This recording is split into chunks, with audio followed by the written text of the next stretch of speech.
మణికర్ణిక ఘాట్లో దహనం పూర్తయి అగ్ని చల్లబడి బూడిదను గంగానదిలో నిమజ్జనం చేయడానికి సిద్ధంగా ఉన్నప్పుడు ఆ బూడిదపై రాక్ 94 అనే సంఖ్యను రాస్తారు. ఈ ఆచారం ఘాట్ల సమీపంలో నివసించే స్థానికులకు మాత్రమే తెలుసు.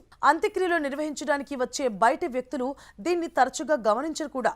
హిందూ తత్వశాస్త్రం ప్రకారం మానవుడి జీవితాన్ని, మరణానంతర జీవితాన్ని నియంత్రించే 100 కర్మలు అంటే పనులు లేదా క్రియలు ఉంటాయి. ఈ 100 కర్మలలో 6 కర్మలు బ్రహ్మ అంటే దైవిక సృష్టికర్త నియంత్రణలో ఉంటాయి. అవి జీవితం, మరణం, కీర్తి, అపఖ్యాతి, లాభం, నష్టం. ఈ 6 విషయాలు మనిషి నియంత్రణలో ఉండవు. అయితే మిగిలిన 94 కర్మలు మాత్రం మానవ నియంత్రణలోనే ఉంటాయి.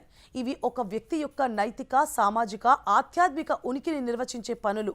బూడిదపై 94 అని రాయడం అనేది మనిషి తన జీవితంలో చేయగలిగిన మానవ నియంత్రణలో ఉన్న ఈ 94 కర్మలన్నీ కాలిపోయాయని, వాటిని వదిలించుకున్నామని సూచన అన్నమాట.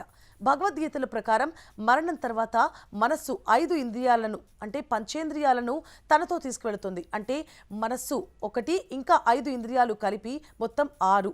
ఈ 6 కర్మలు ఎక్కడికి, ఏ దేశంలో, ఎవరి మధ్య జన్మిస్తాయో ప్రకృతికి తప్ప మరెవ్వరికీ తెలియదు. అందువల్ల కాలిపోయిన 94 కర్మలు ఈ మిగిలిన 6 కర్మలతో కలిసిపోతాయని, ఈ 6 కర్మలే తదుపరి కొత్త జీవితాన్ని సృష్టిస్తాయని అర్థం చేసుకోవచ్చు.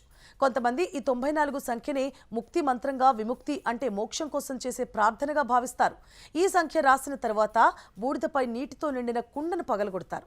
ఇది ఈ లోకంతో ఉన్న బంధాలను తెంచుకోవడాన్ని సూచించే వీడ్కోలు ఆచారం. కాశీ నివాసులకు 94 అనేది చివరి సందేశం లాంటిది. నువ్వు ఈ జీవితంలో చేయగలిగింది చేశావు, మిగిలినదంతా దైవం చేతిలో ఉంది అని నిశ్శబ్దంగా చెప్పే సందేశం అది.